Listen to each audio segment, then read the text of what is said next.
I got recruited hard by Casey. Like, who's going to run the PowerPoint? Yeah, you got recruited. That's right. Hello. How's everybody Let's doing? kick it off. Do some PowerPoints. Let's do it. I got it here. I got it. Hold on 1 second for me. Not a bad week, guys, considering we had a holiday week. Those can sometimes tend to take too big of a dip. Not for us. They usually don't, but we've certainly had holidays where,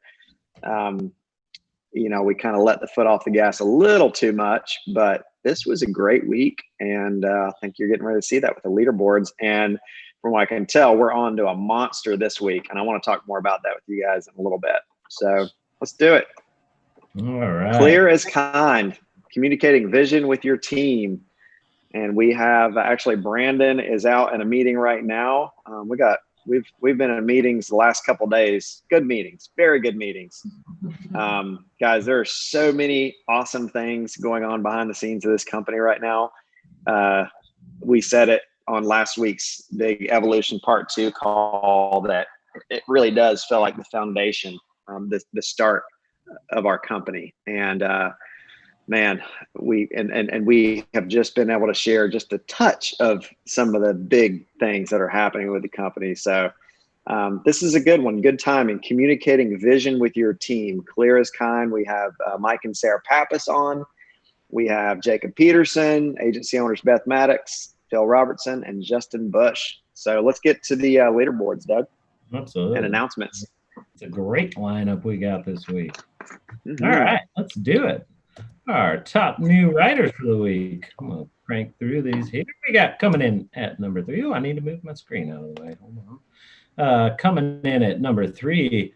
Oh, David Schlichtemeyer. Oh, man, I nailed that one. David Schlichtemeyer. All right. Roxanne Kennedy, number 2 this week. And coming in at number 1, Kelly Harvey with 9,081 in APV. And Nice. first, look at the top of that.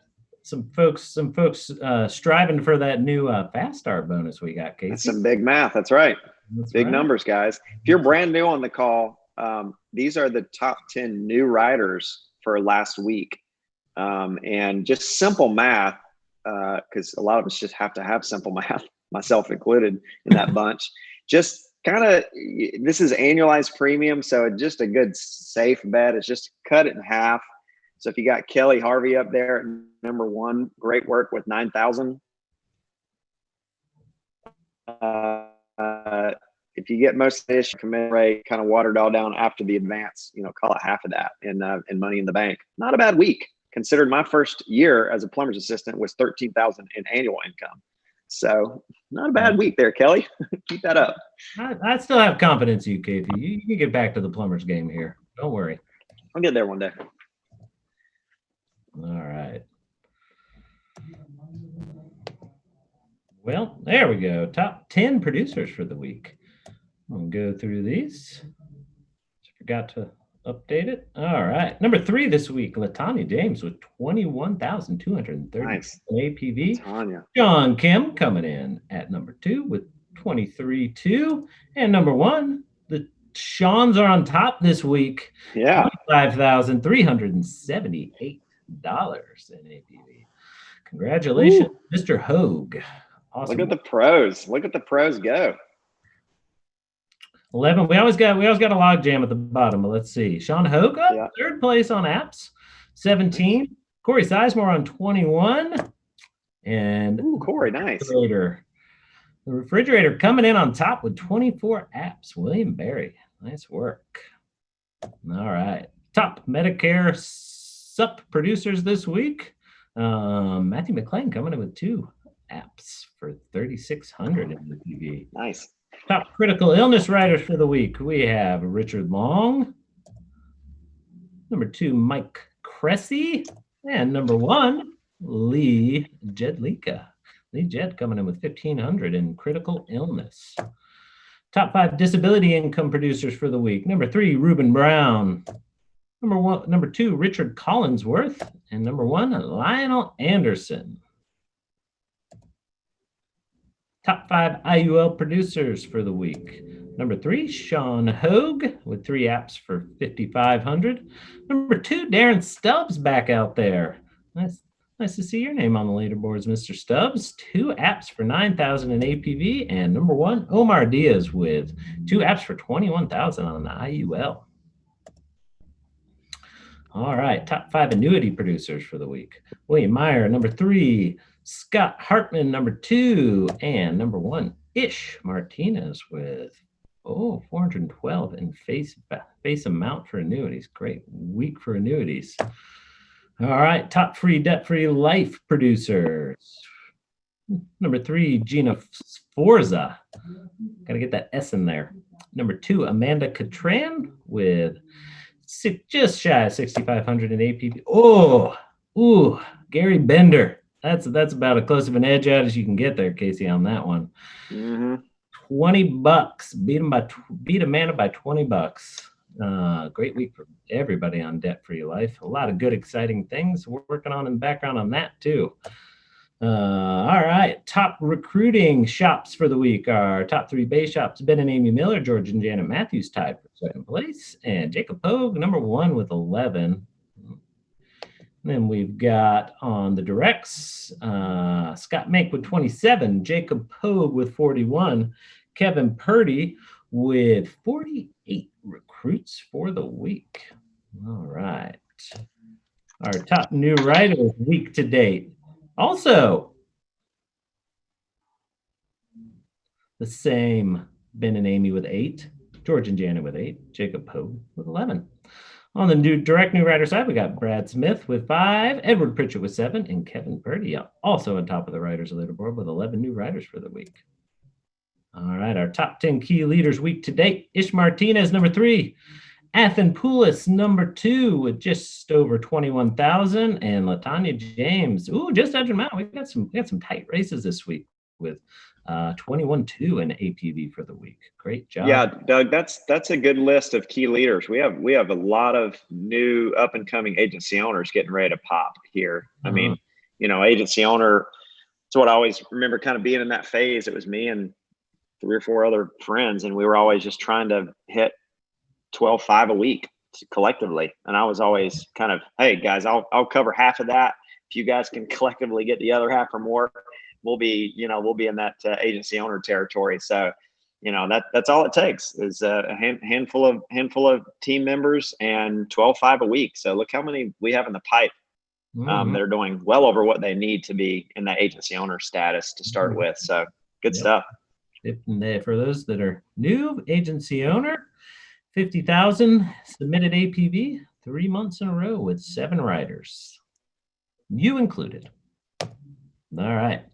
Speaking of agency owners, top 10 agency owners for the week. We've got number 3, Grant Lieber with 32,468. Lee Jed with 34,000, just over 34,000, and Jeremy Whitaker coming in on top with 35,900 in APV. Top 10 base shops for the week.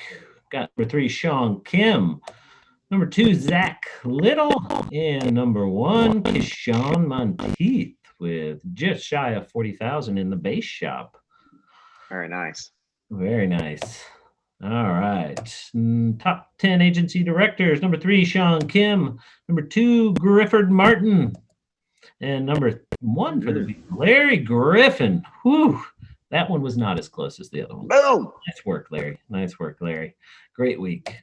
All right. We got number 3, Lynn Watkins on the top 10 Rad and Beyond with 400,000. Number 2, Edward Pritchett with 623. And number 1, Marshall Whalen with 645,900 in APP. Great weeks. Short week even. Yeah. All right. We've got top 10 directs for the week. Number 3, Kishan Monteith. Number 2, Mr. Jacob Pogue. And number 1, Kevin Purdy coming in on top with just shy of 415,000 in APV. All right. Here are our current standings in the Pura Vida Invitational. Ooh. That's tight. Yeah, we got Rasim's creating a little distance at the top, but man, right there and two through really, 6th place. That's a tight race. It really is. So we are what? How many weeks do we have left? I meant to check that out. Is it 2 weeks left? I think we only have 2. It looks like. What was the last date on that? I think it's 2 weeks. Yeah, it's the end of July. Oh, that's right. I remember it ended up perfectly on Yep. midnight Friday the 31st is the last day to get your business in. So make sure you're driving towards that. So 2 more full weeks of competition. We'll go on to the rest of our top 25. Pretty stacked all throughout there. So Absolutely. big weeks, and everybody in this top 25 and I'm sure beyond, based on how close the points are. And here still got a chance if they get out there, work hard, and the result Absolutely. of that is a trip to lovely Costa Rica.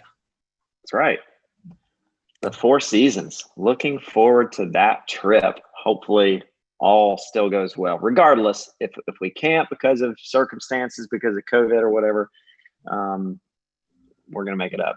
So we'll get there. We'll figure it out. Yeah. Yes. Everything's a little touch and go right now. So I appreciate y'all's grace with that. A little bit. It's tough to make sense of it all, but good news is life insurance business is doing well at the moment. As you can see. All right. So top Forster's producers. Remember, top 5 producers, and then top 6, or in addition, the top Forster's producer gets to go. So Racine Tugbert currently on top of that list as well. All right. All those will be available on the website located under the Pura Vida Invitational contest page. I'm hitting the button, Casey. Nothing's happening over here. There we go. All right. Ooh, we got some promotions to announce. That's right. Picking up there a little bit. I'm not sure if everyone else was. Yeah, things froze here for a minute. So can you hear me now? Okay. I got you now, buddy. All right. Well, we got some promotions. Top producers. Well, just one for last month. Bradley Sullivan as part of the, I'm guessing, Phil Robertson organization. Is that right? Nice, Phil. Who's that, Phil? That is right. Absolutely. Who is that? Bradley Sullivan. He's been with us for a little over 90 days. Just broke out his top producer. Awesome. That's a heck of a 90 days. Yeah. Top producer in 90 days. That's awesome. Great. Absolutely. Brad. That is awesome. I think I might have met Brad. I think we poked our head in once, and that's right. That's right. Yep. Very good. All right. Woo. Now and what a story. Boy, that's awesome. All right. We got our team leader promotions for the month of, I guess, June, right? It's July. I don't know what day of the week or which month it is anymore, but pretty sure it's July, and I'm pretty sure it's Wednesday. All right. So team leaders. Whew, it's a big list. Martin Kimboy, Karina Castano Tognetti, Tasha Mitchell, Salvatore Capobianco, Elazar Santos, Stephen Jackson, Lori Asbenson, Susan Tilson, Brian E. Garcia Larson, Amy Cook, Frank DeBecke, Jan DeBoer, Kevin King, and Zachary Grifford. Congratulations to all the team leaders on your promotions. All right, we got our new key leaders for the month. Brett, what a nice farm team! What a nice farm team for agency owners, right? That's a good crop of up and coming leaders. Good stuff, guys. That's a big one. All right, our new key leaders for the week. We've got Brett Loftus under the Colburn Agency, Jennifer Baines under Marvelous Marlon Faulkner, Brad Sullivan yet again, 90 days to top producer and 90 days to key leader. That's pretty awesome. Yeah, quite amazing. Killing it. And then we've got, last but not least, Amy Falvey under the Martin organization. I wonder which Martin, however, it's not abundantly clear as we have several last names. Yes, we do. Mm-hmm. It's either Griff or Miranda. All right. Announcements. Let's see here. 2 virtual DFL bootcamp opportunities coming. July 1st and 21st and 22nd. So that is next week, I believe. And then August 11th and 12th. Register on the events page. We are in the final round of the Pura Vida Invitational, as we already mentioned, with the top 288 agents competing, going for the next 2 weeks. Upcoming events Thursday, tomorrow, we have a sales training webinar hosted by Mr. Todd Spivey. Understanding the evolution of your company. A lot of updates on the updates. On Monday, July 20th, we have the Monday Sales Training Call hosted by Marshall Whalen, Nick and Patty Compatore, and Sean Hogue. July 22nd and 23rd, virtual AOA. Check out the events page for more details. And for all agency owners, you have to be an agency owner in order to attend AOA. Gotten that question several times, and just to be clear, that is available to folks. So the folks that breakout are also available to come on that call. Love to see you next week, 22nd and 23rd. Couple more announcements. Casey, I don't know when you want to hit those around wholesale. Should we hit them now? Let's wait until after Tool of the Week, and then we'll turn it over to Sarah after that. Awesome. Very good. Well, I saw my lovely wife out there somewhere, and I think I did too. Yeah. Brandon's lovely wife out there somewhere too. I imagine they're here to talk to us about Tool of the Week. That'll do for now, Doug.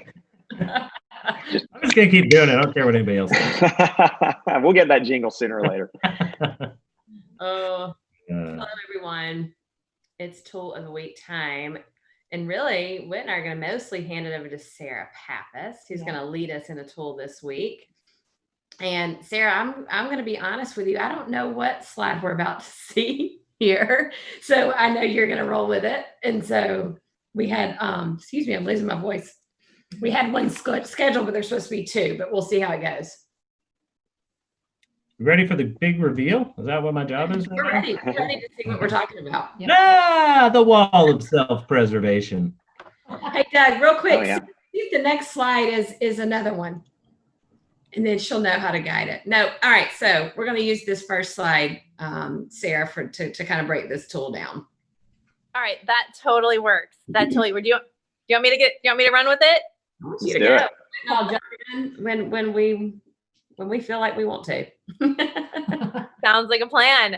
Well, first of all, thank you so much for having me on. My name is Sarah Pappas, Managing Vice President. I am direct to Danny Young by way of Tom Chisholm. So grateful to be here at Symmetry Financial Group, and excited to be a part of this call.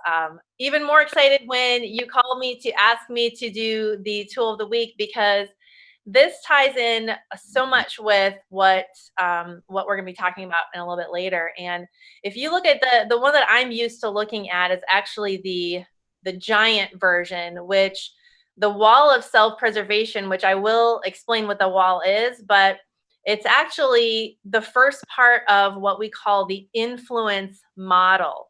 And the influence model, which starts with relationship, which is based on trust.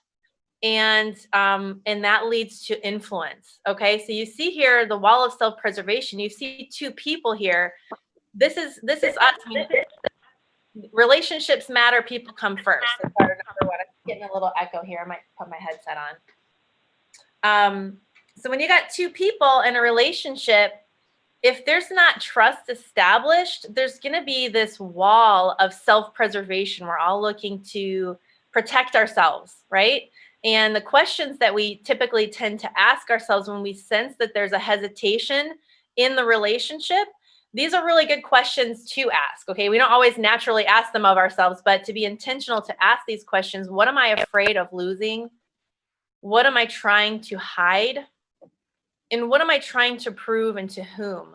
A lot of times just evaluating these questions will take down the wall of self-preservation and allow there to be that natural relationship.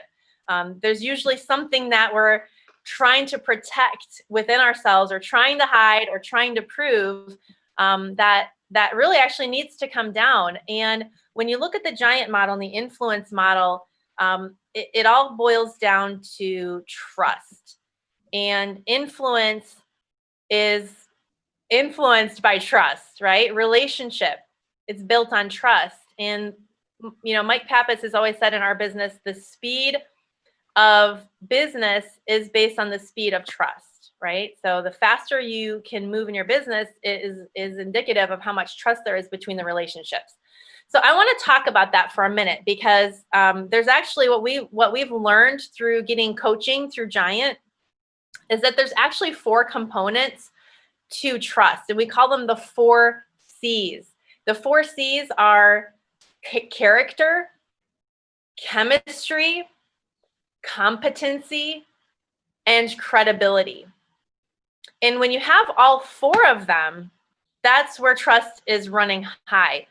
If you've ever met somebody and you just feel kind of weird about that person, or you're working with somebody and you're like, something that just doesn't feel right, that's not just some random mystical feeling. That actually is an indication that there's something misfiring in one of these 4 areas. You can actually diagnose trust by looking at these 4 areas. So character, what does character mean? It just means your integrity. Are you a person of integrity? Do other people perceive you as a person of integrity? Because a lot of times, and I want to point this out, when you feel like trust is off, it's usually just a perception.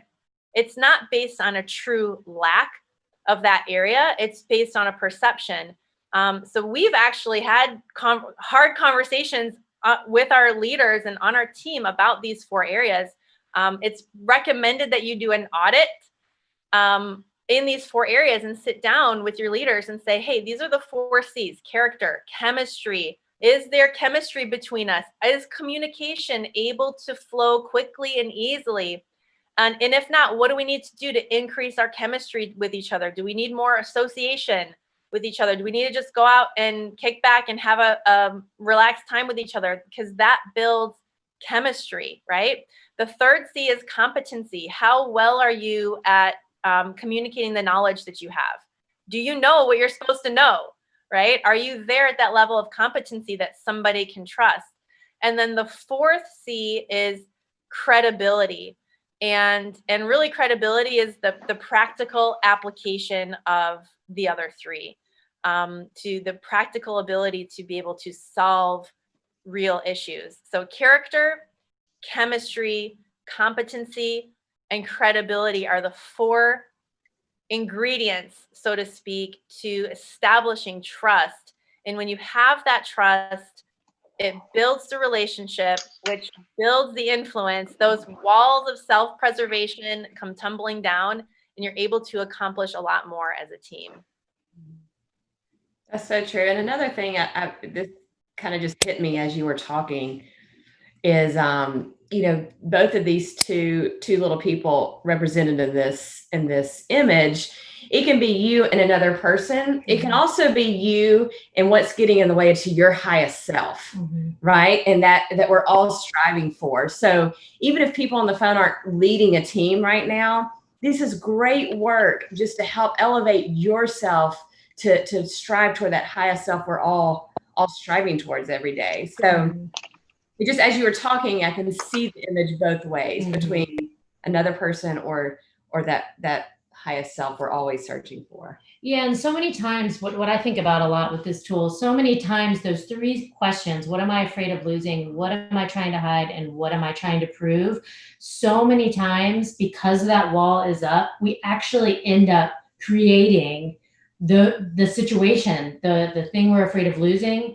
What we're trying to hide gets shown, and what we're then trying to prove also gets shown. It's a really ironic. We manifest it. Yeah, we end up manifesting that, and that's why the awareness of it is so key for ourselves to understand, to break that wall down, so that those things, those patterns, don't continue and keep happening. Yeah. I love your title for the call, Clear as Kind. Yes. We use that from Brene all the time. Yeah. And this is another great tool really to identify that armor she talks about so much. That's what this is, how to protect us from harm, and to closely, tied to our fight or flight. That's that armor we put on. And what do we need to do? These are the questions that help us start to take that armor off. So great work. The exercise, sorry, there's a huge truck outside the door. The exercise is on Symmetry U. You can print all of these PDFs off there. And then Doug, it's located for those new to what we're talking about. All these tools are available to all agents. I think there's 21 lessons there, and this is one from them. So, Sarah, as always, you killed it. Thank you for your insights and your coaching and what you bring to Thrive. So grateful. You're welcome. Thanks for having me. Thank you. Nicely done, guys. If you are not on the Thrive train, you need to be on the Thrive train. We talked about last week, companies, we're digging into Good to Great by Jim Collins. So I think everyone in the company should probably be rereading that book right now. And talk about level 5 leadership, and a focus on that is how companies go from good to great. And if anyone's wondering what Thrive is, knowing yourself, understanding personality types. So please dig into that stuff. Thank you guys for handling that today. All right. Can you hear me all right, Dougie? Catch loud and clear. You got me? Well, We occasionally loud and clear. You're breaking up a little bit. Is everyone else freezing a little bit? Or is that just okay? You're very robotic on my side right now.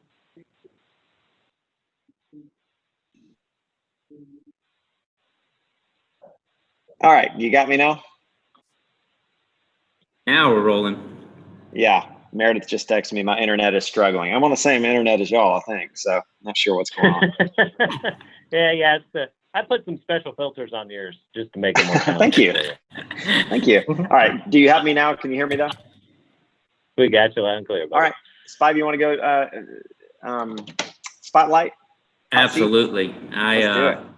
I've been so excited to have this moment, and I got to meet Nicole very, very early in her adventure here at Symmetry, and can't wait to dig into a little bit about that. But I need everybody out there in Symmetry Nation to listen to this very, very touching note from Jake Davis. Nicole is unlike anyone I have ever met. In addition to her incredible energy level, she brings a tenacious work ethic, innovation, and passions for those that she cares about, with an unprecedented ability to persist the obstacle. I am convinced she never sleeps, or at least has a clone. Her grateful spirit has enabled her to overcome any hurdle by raising the bar to become a dynamic leader for her team and for her children. By example, she shows how to forge ahead no matter the odds. If you get to know her, it won't take you long to realize that she is an absolute excuse remover. One word of caution: if you challenge her on anything, it would behoove you to get a big head start, but then again, it won't even matter. She still will win. What are her numbers, you ask, Casey? In June, she submitted 31 apps for $53,000 in premium in 24 hours.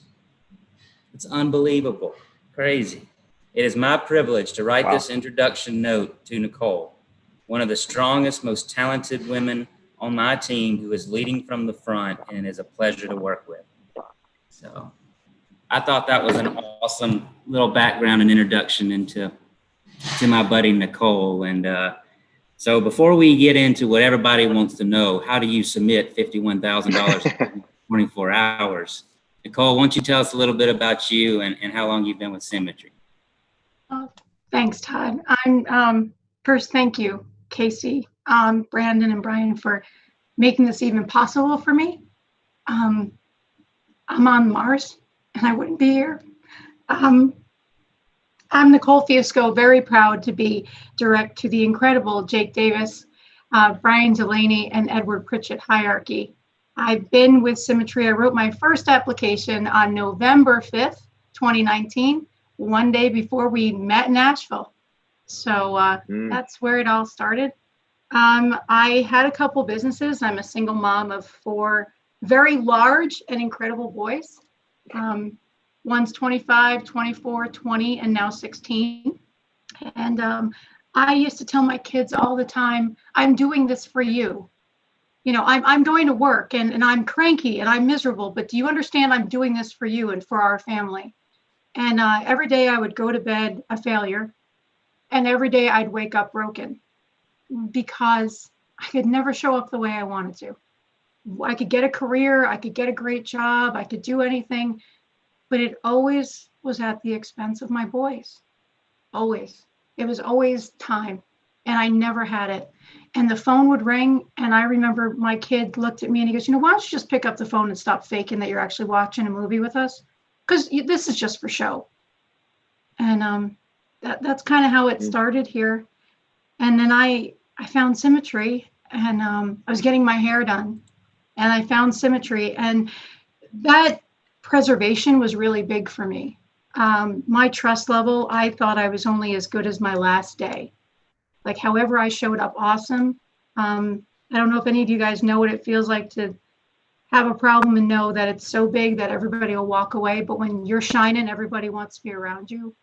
I came in, I needed a surgery right away. I wasn't even licensed. And my upline was at the hospital. They've been with me the whole way. And I had to sell bricks to get my license. And we did a lot of crazy stuff. And I can't wait for the next ride. This is just great. I'm just on a ship. I'm just on that rocket ship. And Todd, that's how I met you. It was during my rocket ship. It was in Atlanta when we really connected. So thank you for everything. Powerful moment for me, and just those fall tours got fast and furious, and you meet a lot of people, but there was something about that hug and that sincerity in your voice that I knew I wasn't going to forget. And Casey, she's one of those classic stories where she just looked at me and said, in 6 months, you're going to know my name. And love that. Every month and you since know her then, name? There's about 4,000 people that know her name at this point. That's so good. Nicole, you're awesome. So real quick, how do you do $51,000 in 24 hours? Well, the lead says death, disability, and unemployment. So cover all the bases and just don't be single visioned. So really the last thing that I had to do with my clients, well, I was on a call, and, you know, I heard something that really made sense of the legacy I wanted to leave. And also, how did I want to serve the families that trusted me? So I made 6 phone calls, and I just called the people who already were there. I already knew they had annuities. I already knew they needed additional policies, and I just wrote them. But if you really listen and really stick with the basics, that's what I did. I mean, it's nothing really that indifferent. The real script, the financial fire drill, and I just made a way of understanding mortgage protection like baseball. So they knew I was going to meet with them about 3 to 4 times over a 6-week period. And they knew that I was going to take care of the pitcher, which is how quick that money goes across the plate. So it was just a matter of picking up the phone and doing what I said I would do, was be their broker, their person for life, and be that light, that beacon. So I'm just so grateful that we have these calls, because if I wasn't on that call, I wouldn't have shown up for the people who trusted me. And that's the biggest honor. Such a great tip. Wow. Very Well, good. Nicole, you are a special human being. We're so privileged and thankful to have you a part of our family here at Symmetry. And I agree. We're all headed to Mars, as everybody knows. I like to say it. Just so happens Nicole beat us there, so she's going to save us a spot. But Nicole, we love you, and we can't wait to have some more of your awesome brownies when this. There are lots coming. We have 4 new flavors coming. The boys know they're going to be made the minute you guys are back. And I can't wait to go and see everybody. And thank you so much. Thank you, Nicole. Love you. Awesome. Man, I love these spotlights too. So good. Just warms the heart. I love hearing the success you guys are having. So thank you, Nicole. And great team. Good job. Good job, Jake. So a couple more announcements before you turn it over to Sarah. Can you guys hear me okay? Spivey, everyone got me loud and clear. But if someone wave at me if I start chopping up again, all right? You're good, bud. All right, so last week was a very big week in the history of our company. we have been getting a lot of phone calls. We have a lot of people on the outside that have been looking in, wondering what Quility is about, wanting to know more. So I think y'all's phones are probably ringing some too. I know we've got, it's just fun times right now. So we have, we rolled out the new promotion guidelines, and we did just want to remind everyone that July 1st, the new promotion guidelines as far as qualifying for those for your contract raises did start July 1st. So we gave everyone a little bit of a head start there, and retroacted that to July 1st. The raises and everything, the 10-point bump for the main core carriers and core products is going into effect August 1st. But again, everyone that's trying to qualify for a promotion right now, if you were in between months, let's say you were in June and you hit your June numbers, July, you're going to be using the new promotion guidelines, which are just a touch easier in some ways, less riders. The volume is a little bit less than that. So you're going to be paying attention to that July volume. You can only qualify for one track. That's one question we've had, meaning, what if I hit my builders or my owner's track numbers in June, but I qualify on the personal track, the pro track numbers in July? You need to hit one or the other. So if you're trying to qualify on the owner side, you need to hit those two numbers. If you're qualifying on the producer's track or the pro track, then you hit those 2 months in a row. Let's see what else. For the wholesale side of things, we've got a lot of momentum and traction starting on that side. As soon as we made that announcement, we've had a lot of action there. Just remember, on the wholesale affinity side of things, and again, I know these are new terms, new kind of things we need to really spend some time helping to define with you guys. Part of that's going to be tomorrow as well, Spivey, right? Digging in. And it's going to be an ongoing kind of process and getting the choose your path model kind of integrated into the company. But that wholesale track, the affinity side of, remember, there's two sides of the wholesale. There's affinity, and then there is agency. The affinity side is not going to be up and running until September 1st. Doesn't mean that you're not having conversations, kind of bird dogging some of that. Because remember, everyone in the company now benefits from there being a wholesale track. You can actually recruit to it and earn overrides from wholesale. Okay, override bonuses. Very unique, very unique. No one else in the industry that we know of is allowing the kind of franchise or the career world to kind of play on the wholesale side. So we're really excited about that part. But affinity wholesale is coming September 1st. The agency side of the wholesale is that's going to be a little bit sooner. Some of it's already starting to happen a little bit. We're getting calls from, again, people on the outside looking to make a change, looking to kind of be part of Quility, but can't necessarily see themselves fitting in the Symmetry arena at this point. That's the kind of candidates that might be good for wholesale for you guys if you're keeping your ears open, because remember, you get the bird dog bonus on both of those. There will be a website coming very soon for you guys on the agency side that's just going to have some good information for you to use. It's going to have some breakdown of how the bird dog bonus works for you guys on the wholesale side. There's also going to be some materials and some kind of digital referral form that will help you determine who would be a good candidate. So Spivey, if you have someone, that you think might be a good candidate, they would fill out this kind of enrollment form, and they're going to answer some questions for us that'll help us determine, are they a good fit for wholesale? If they check the boxes, then that will go to someone to help you close the deal on the wholesale side. And then from that point, remember, it's kind of hands off. That's the whole point of wholesale. They don't really need a ton of work. They just kind of play in their own sandbox, and we let them do their thing, right? So that's going to be coming. You see that website coming pretty soon. I did also just want to mention, remember, on the equity appreciation rights for everyone, we had a great agency owners call right after our Evolution Part 2 call. And we need twice the agency owners right now in this company. So I'm loving seeing the big list of key leaders and team leaders in the pipeline getting ready to be agency owners. because remember, chances are we're going to be looking at that 500,000 a year of net place business to unlock that first tier in the equity appreciation right category. That's the way it was for 2019. So we don't anticipate a ton of movement there. So if you're on the team right now and you're going, man, I'm at $250,000 of agency volume. If we can push the rest of the year and get that up over 500, there's a good chance that you're going to kind of unlock that first tier of equity appreciation rights. And just going over that with some of the agency owners, the 2019 gift equity appreciation rights that we granted for 2019, Spivey, man, that was a fun exercise. We sat behind the scenes here for a couple hours and we looked at the whole list of everyone getting grants. It's a massive list.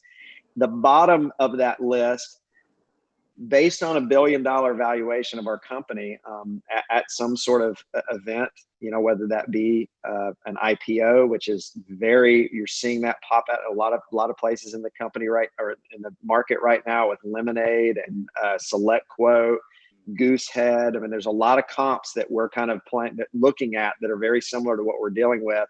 Most of them are $2, $3, $4 billion situations. So just using a conservative number of 1 billion, these equity appreciation rights just for the first 2019 year. Remember, there's 3 more years coming of these grants that you guys can unlock. The bottom rung guys were in the $60,000-$70,000 pop. If that memory serves me correctly, the upper level tiers were in the $3 to $4 million range. So if you're in the kind of lower range tiers, maybe at that $500,000 a year, which is about our agency owner. Like if you're qualifying to be an agency owner, that's kind of, to get in that first tier. You get $60,000-$70,000 for year one, and you somewhere in that neighborhood, 100,000, and depending on if you're growing, like it's a sizable number. And the key thing to remember with this is in 4 years or 5 years, whenever an event or some sort of triggering event potentially could happen to allow you to cash those grants in, your business also doesn't change. Generally when someone is in a situation like that, they trade all their revenue, right? Phil, you would be trading all your revenue for the cash. In this case, you're getting the cash, but nothing changes in your business. Overrides keep flowing. And with our guiding principles, like we're going to align ourselves with someone who's going to help us double down even more. I mean, that's the whole point of it. So to see these grants going out, I just wanted to keep it in front of you guys, keep pushing, get to that level in our company where you're producing 500,000 of annual volume a year with your team. And it doesn't take a lot to get there. I promise you guys, it's not that difficult if you work at it. If you're more on the pro track and kind of a career-minded agent, it's, kind of in that 200,000 a year range is what we're looking for. So it's not massive volume. It's not even probably 40 hours a week of personal production. I think we have plenty of people hitting those numbers of 200,000 annual volume just with their own pen in way less than 40 hours a week. Okay, that's totally doable. So a lot at stake, and that's just over and above all the commissions and the bonuses and everything that we already have in place. So it is go time. We are just starting our third, and we're just starting the third quarter, right?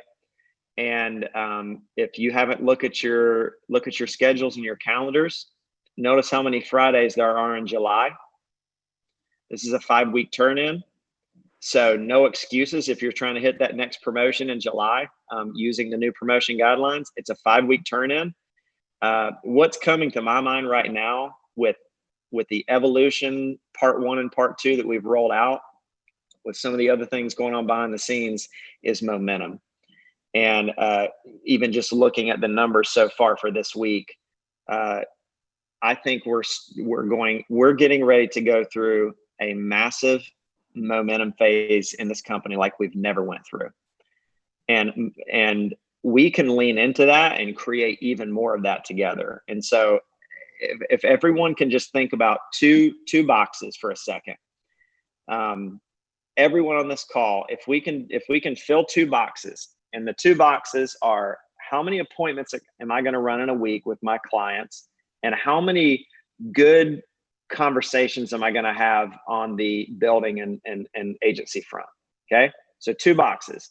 And the reason we love the boxes is because nothing can go in the box but a number. I can't put an excuse in the box as to why I didn't hit the amount of appointments. Nothing fits in the box but a number. Okay.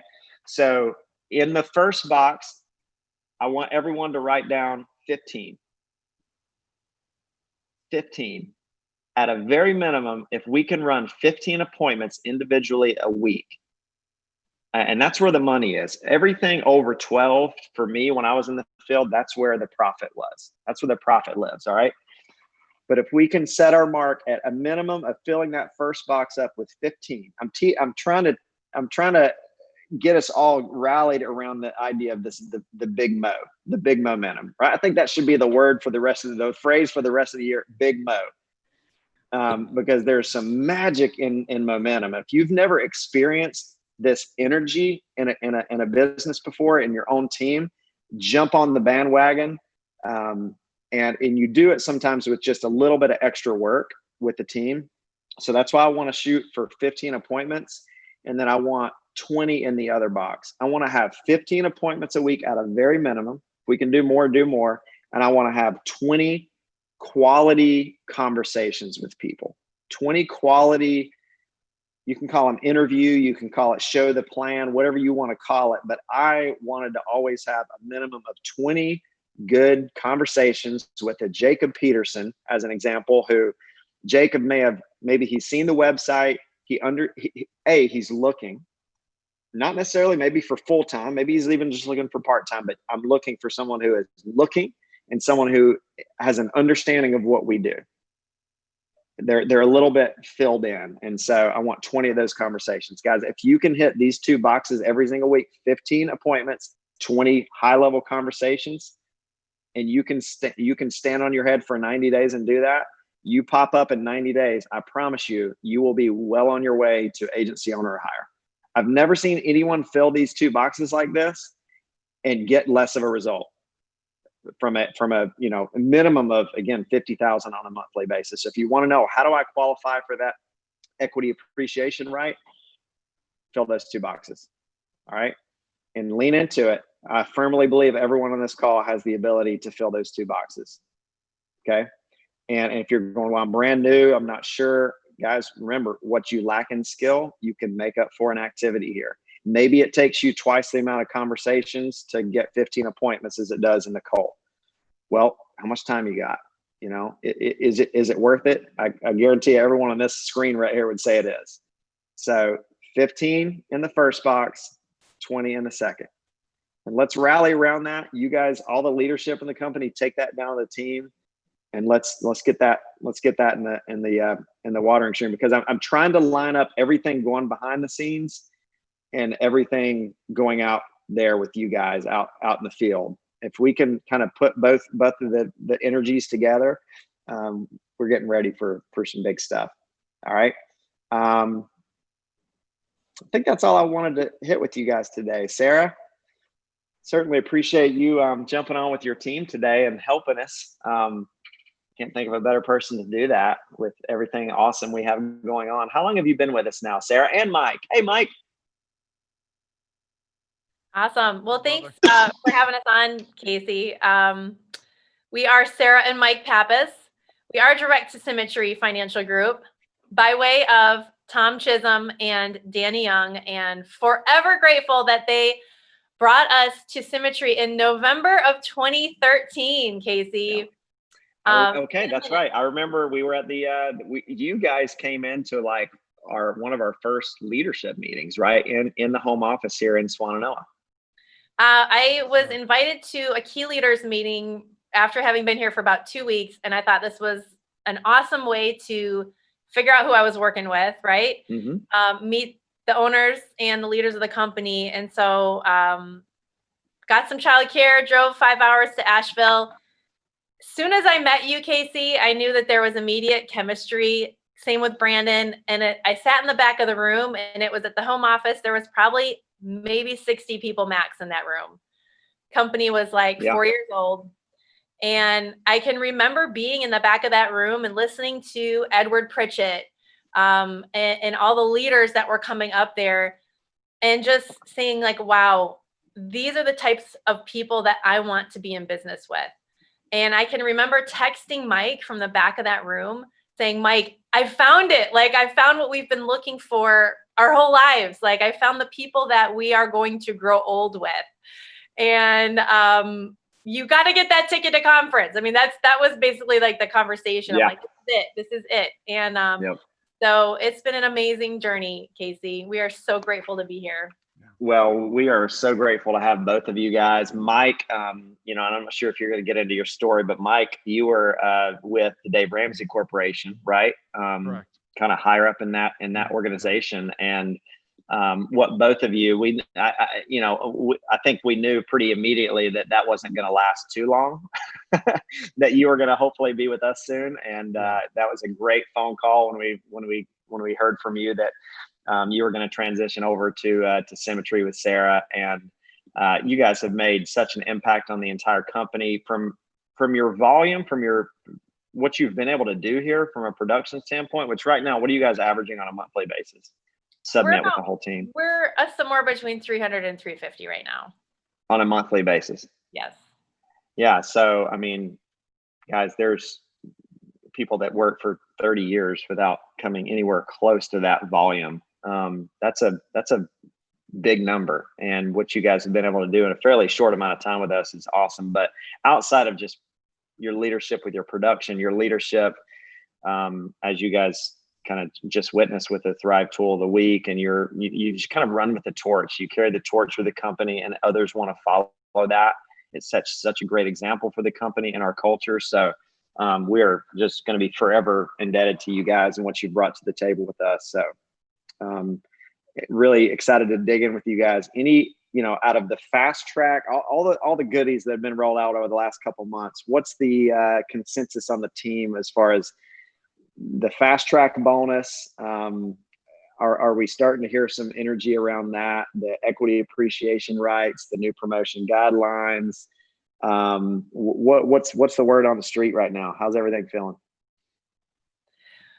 Well, I will say this. I will say, in 6.5 years of being at Symmetry, and first of all, thank you so much for that, Casey. We have absolutely loved being here as much as you all say you have loved having us. Thank you for that. Like, that really means a lot to us. Absolutely. Yeah. We, in the 6.5 years that we've been here, I don't think we were able to even imagine what you guys have just rolled out, to be honest. Like, we never imagined, this business is hard work, and the growth that it is required to grow in leadership and to build an agency, it's hard work. And we've always said it's worth every ounce of effort. But to get rewarded in the way that we've just been rewarded by you guys, giving away 20% of the company, over the next 3 years, and backdating it for 2019. I mean, we feel like we just won like the Publishers Clearinghouse lottery. That's funny. That's good. We're gonna send somebody to the door here in a couple weeks. All right. Yes, please. Who was that guy? Who was that guy that would come to the door? What's his name? Rick Barker. Who was it? I think so. Yeah. Ed McMahon. He's coming out in a couple weeks. I think you should hire Ed McMahon if he's still alive. I don't know. Bad idea. But what you guys have laid out over the last month is just mind blowing, and we're doing our best as leaders to communicate what's happening to everybody on our team, because it's been a lot to be rolled out. I think most people can understand getting a 10% bump in August is pretty awesome. But what does that mean? What does that mean when you're building an agency and you're creating this foolproof system that once an agent comes in here, all of their needs are met. They're already taken care of. Yep. And they have an amazing platform to grow whatever they want to do. If they want to just be a producer, if they want to be a leader, if they want to be a bird dog, if they want to be a Sherpa, Yep. there's so many avenues now that it's going to revolutionize. It's mind blowing. I always said that the vision of this company is much bigger than our small brains can even imagine. And so we're just hanging on to your coattails, Casey and Brandon and Brian, and we're along for the ride, man. We're so excited. Well, it's a collection of small brains. It's kind of what it is in a way. Now we got some new larger brains coming into the fold behind the scenes here, but it really has been a collection of smaller brains together. I mean, Sarah and Mike. I mean, you guys have been part of committees. You've been a part of the fabric of our company and how we go about making decisions. So you guys have been a big part of that journey and that process. But hopefully everyone's leaning into all the goodies rolled out like you guys are. I know there's a lot of leaders talking about the fast track bonus as really trying to get everyone new on the team focused on kind of hitting all those. Like, I want to hit the 60-day one for $1,000. Excuse me, the 30-day one for the $1,000. I want to hit the 90-day Costa Rica invitation. I want to hit the carrier kicker, which, by the way, we have a few other carriers that heard about this and want to be part of the carrier kicker bonus. So I'm thinking that we come up with this kind of cool hat trick bonus, where if you get them all as a new agent, not only do you set the most amazing story for yourself and your team to follow going forward, but maybe we sweeten the pot that much more if you can hit all the fast track bonuses. So something fun to strive for. But anyways, guys, don't want to take up much more time talking. I want to turn it over to you guys and everyone else out there in conference call land. Great week. Let's lean into another big one and listen to what this team has to say, because they're growing. They know what they're doing. They can teach you how to do it. And I would take notes. Thank you, guys. Thank you, Casey. All right. Thank you so much, Casey and Todd and everyone. I was feeling honestly really nervous about this call, because this is the first time our team has actually hosted the national call. And I have been dreaming about doing this for a long time. And in my dream, Mike and I really wanted to have these 4 people on this call with us, because we believe that we have really an amazing story to share. And the title of today's call is Clear is Kind, Communicating Vision with Your Team. And I chose this topic because we have a saying on our team, and Mike says this all the time. He says, the problem with communication is thinking that it has occurred. All right. The problem with communication is thinking that it has occurred. And I want to start off with a quote, because one of my personal favorite books is a book called The 4 Agreements by Don Miguel Ruiz. And his son recently came out with a book called The 5th Agreement. And I want to quote from this book as it pertains to this topic, Clear is Kind. It says, I am only one half of the message when I'm communicating. You are the other half. I'm responsible for what I say, but I am not responsible for what you understand. You are responsible for what you understand. You are responsible for whatever you do with what you hear in your head, because you are the one who gives meaning to every word that you hear. So if I'm one half of the message and you are one half of the message, it takes some extra communication to be clear on what has been communicated so that it's understood properly. And that's why we say to be clear is to be kind. And that is from Brene Brown talks about that. I love what she says about that. And we want to kind of get real on this topic. And I want to start by sharing a personal story in this area. And then I want to give each of these leaders on this call an opportunity to share what this message means to them. So when I said that I really wanted to have, there's the 6 of us, right? Mike and I, and then our 4 agency owners in our hierarchy on this call. That means a lot to us because we have been through a lot together. The 5 of our businesses have been through the trenches together. We have celebrated victories together. We have cried over losses together. We have been with each other through good times and through bad times. And each person on this call has worked really hard to get to where they're at this moment. And I wanted to have this call, and I'm excited that we're having this call now, because mark my words, I want everyone on this call to remember today, because what you see here is as small as our business is ever going to be. Okay?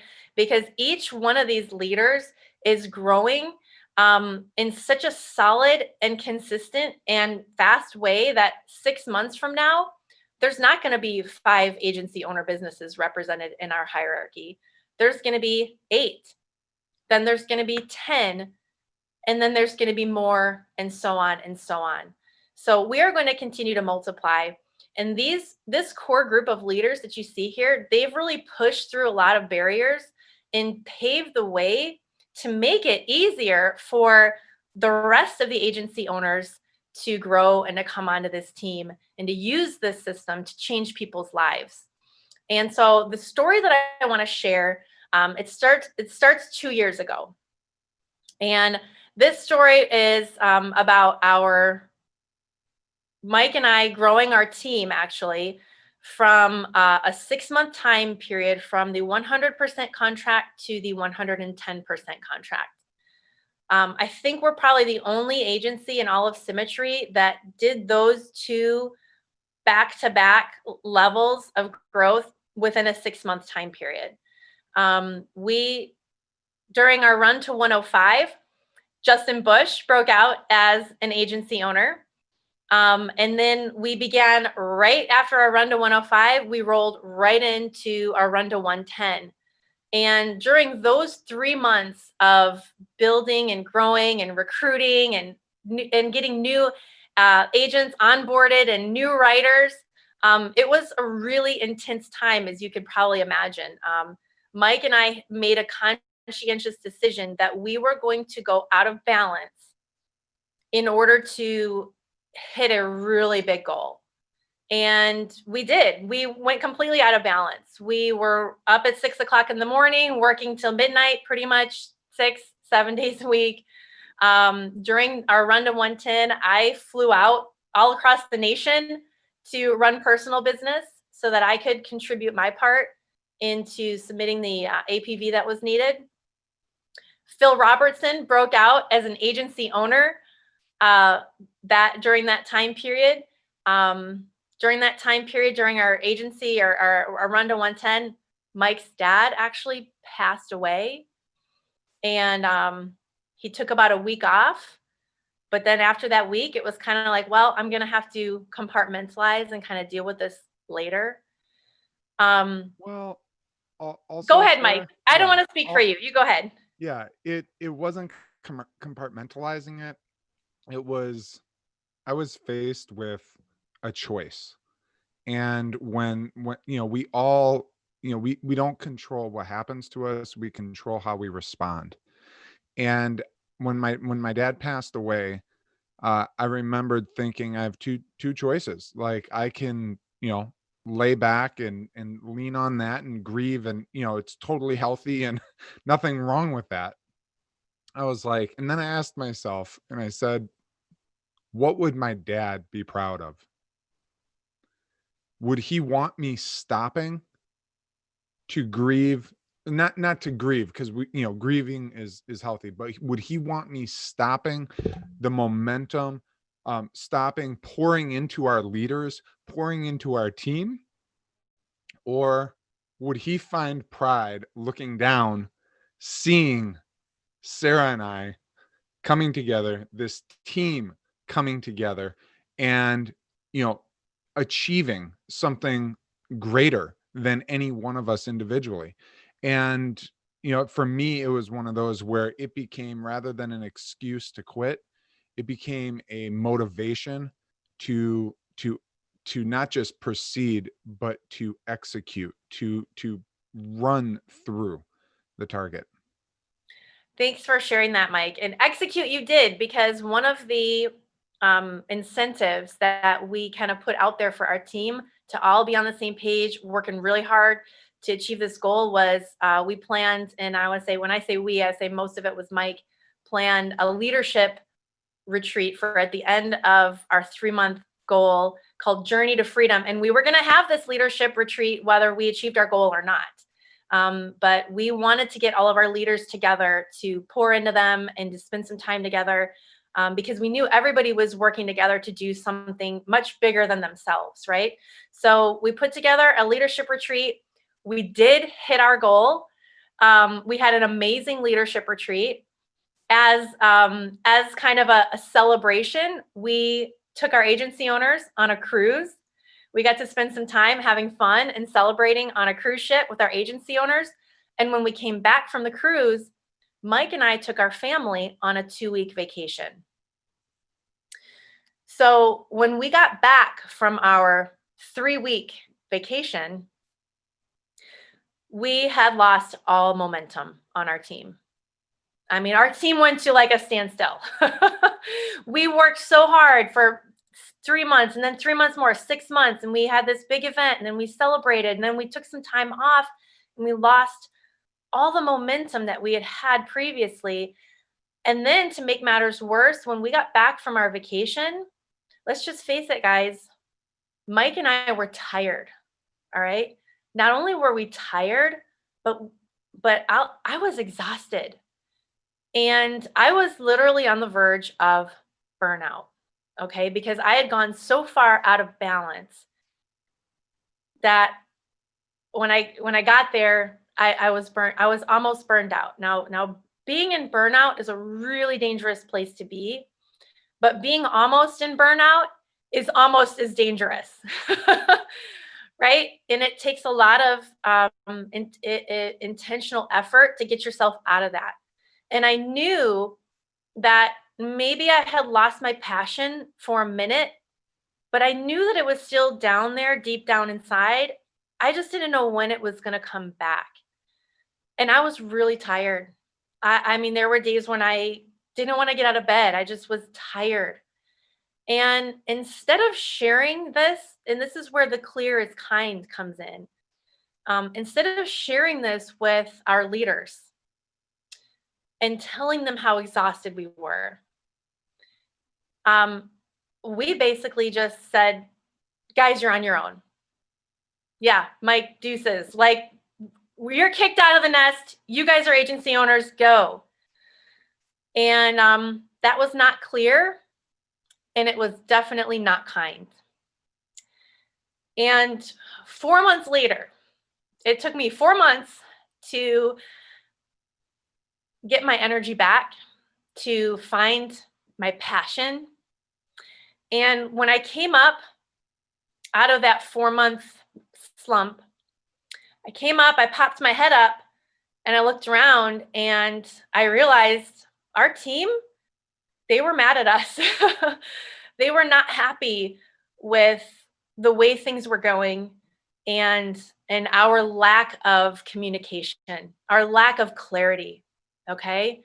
And I want to thank each and every one of them for caring enough to confront. And that is another symmetry core value. You'll hear that said over and over. To care is to confront. And these 4 people cared enough to confront us about this. And basically it was like, guys, you think we're going to get back to business as usual? You just took 4 months off and, left us to the wolves, so to speak. And, now you expect us to just pick up and work together as a team. And we realized that there needed to be a lot of healing that needed to happen. And we used the tool of the week. We used the 4 C's because let me tell you, those walls of self-preservation had gone up in a big way. And we used those. We got some Giant coaching. Thank you, Giant. And we used those 4 C's of competency, credibility, character, and chemistry to do an audit. And we sat down with each of our leaders and we actually did an audit. Where is the trust missing? Where is their gaps? Where's their leakages in our relationship? And what do we need to do to repair that relationship? And after doing that exercise, we decided that as a team, we were going to continue doing giant coaching together. And I want to mention the results of that. We were willing to have, and I want to applaud every leader on this call because they were willing to be brave and have those hard, fierce conversations that aren't always fun, that are always scary, but to have those conversations, to continue on working together as a team. And what we did last year in 2019 was, in my opinion, nothing short of amazing. As a leadership team, we agreed upon an onboarding system for new agents that we could all use, all help each other, sideline, all speak the same language. And we put together one of the best altitude conferences in the history of the universe. All right. Yes. It was awesome. And so we did some amazing things in 2019. And that's really what I want to talk about, is to be clear is to be kind, communicating vision. Once we had clarity, once we were able to have those hard conversations and to be clear on understanding, maybe set some boundaries, maybe have some reconciliation. When we started to employ this principle, we were able to accomplish some amazing things as a team. And the vision that we were able to project, not only for each other, but as for a team, was amazing. And we're actually just getting ready to re-up our vision, get ready. We're going to have another leadership retreat this weekend where we're going to be talking about vision and communicating vision to ourselves and to our team. So who you see here, this team has been in the trenches through good times and bad. Now it's their turn to reap the rewards of all the dues that they've paid. And each one of the leaders on this team is on the verge of absolutely exploding. So I'm super excited for you to hear on this topic from each one of them. Mike, do you want to add anything before I start making some introductions? Nope, go for it. Okay, well, we're going to do one by one. I'm going to start by introducing agency owner Justin Bush. And I want to just share a little bit about Justin with you guys. Justin, if you're familiar with the 5 voices, Justin is a guardian pioneer. And as a guardian pioneer, Justin is the quintessential lover and promoter of the system. Okay? He is as a guardian, he loves the system. And as a pioneer, he is probably one of the best promoters of the system. And, you know, when a guardian pioneer feels safe within a system, they're able to take calculated risks. And when I think of Justin, I think of those 2 words together, calculated risks, because he has successfully shocked me several times over the last few years that we've worked together with his calculated risks, from number 1, quitting his job, his full-time job in his 2nd month in the business. I was like, are you sure you want to do that? He's like, I've thought this through. This is what I'm doing. To successfully moving his family from Kansas City, Missouri to the beaches of Alabama, retiring his wife from her full-time job, all during the middle of his agency owner run. And again, we were like, Justin, are you sure you want to do this now? He was like, I know what I'm doing. Calculated risks. And we've been able to watch his influence and his leadership here just completely skyrocket. So since becoming an agency owner, Justin has broken out 2 key leaders, Ben Stennett, Brian Kuklinski. He's got several team leaders in the works. And honestly, he's bringing on an entire army to Symmetry right now. So Justin, I want to hand the floor over to you. Take it away. Thank you, Sarah. First, I want to just provide my appreciation for even being on this call. It's the first time that we as a team have been on this national call, and thankful for you. And, as everybody said, I'm direct to Mike and Sarah Pappas. It's Justin Bush down here in Mobile, Alabama, and thankful for, Casey and Brandon and Brian and Danny and Tom and everybody else that, has provided me any sort of input and guidance and mentorship and Symmetry. And the topic of the conversation is as clear as kind. And I think part of that is that a lot of that is actually the care to confront. And I think we get caught up in believing that we may know a lot more than we think we know. And so over the last 3 years, I think sometimes we get lucky. I think I got lucky when I became an AO, is I got lucky to have a few good people, but some of those good people went away. Actually, a lot of them did.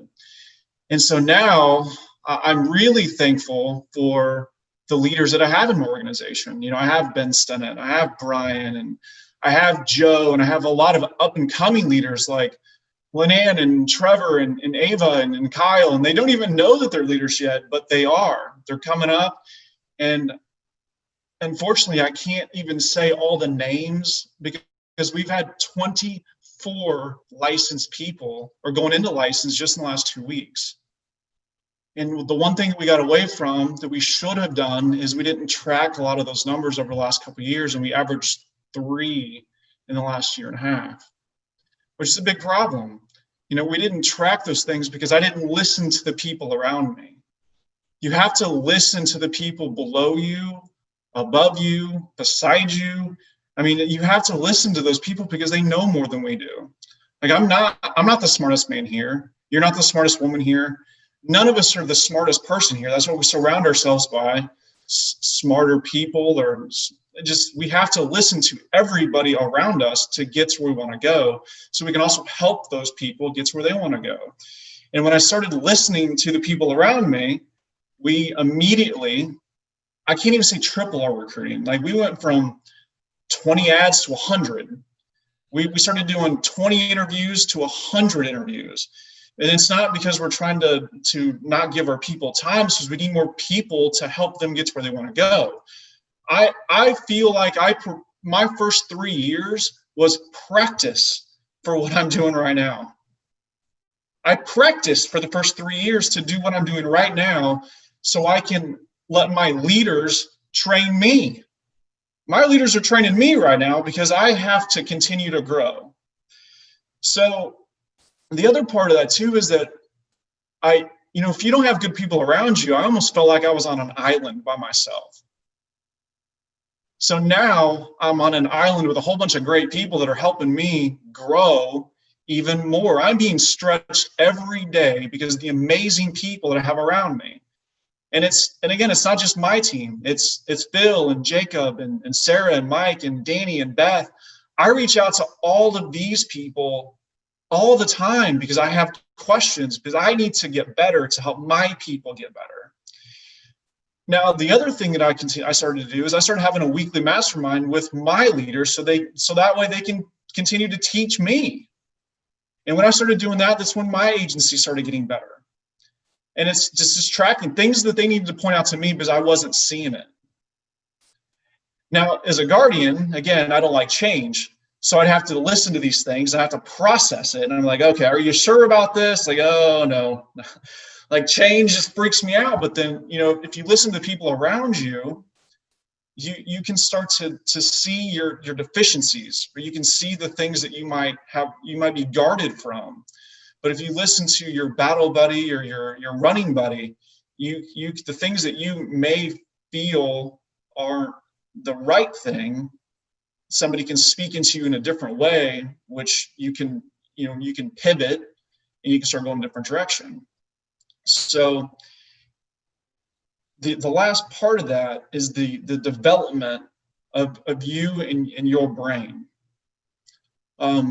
Starting here 3.5 years ago, and I remember the conversation like it was yesterday, and I know Mike and Sarah, we talked about this many times. We talked about our calls. I didn't want to read. I didn't want to develop. I just finished like 6 straight years of school. I had no intention of doing it. But without the development of myself, we can't develop the people around us or below us. And so it's so vitally important. And it's also important for us to talk about it, because at our altitude conference, I'm sitting there listening to Marlon. Marlon's talking about all these things he's doing. He's talking about how he's getting coaching from all these different people. And I'm going, man, if Marlon does it, why can't I do it? And then I had to process it for weeks, because that's what I do. I process. I didn't process it for weeks. I processed it for months. And finally I said, you know what? I need a professional coach too. Because if Marlon has one and I want to be where Marlon's at, that's where I need to go, and I need to start doing it. So I do professional therapy. I don't just read one book at a time. I read 2 books at a time, because that's what I need to do. I need to do that so I can make myself better, to help my people get better. Because we have to develop ourselves to the point that we want to go. We have to make ourselves a 9 to attract a 9. We got to make ourselves a 10 to attract a 10. We have to be, one of the books I'm reading now is Obsessed or Be Average. Well, we have to be obsessed with getting better. And so just figure out where you want to be in your business. Listen to the people around you. You may not think that they know what they're talking about, but I'm telling you, they do. And that was where I failed for the first 3 years, is I thought I knew better, but I didn't. And now that I'm listening to the people around me, we're going from 3 people a month in our business to 15 people a week in our business.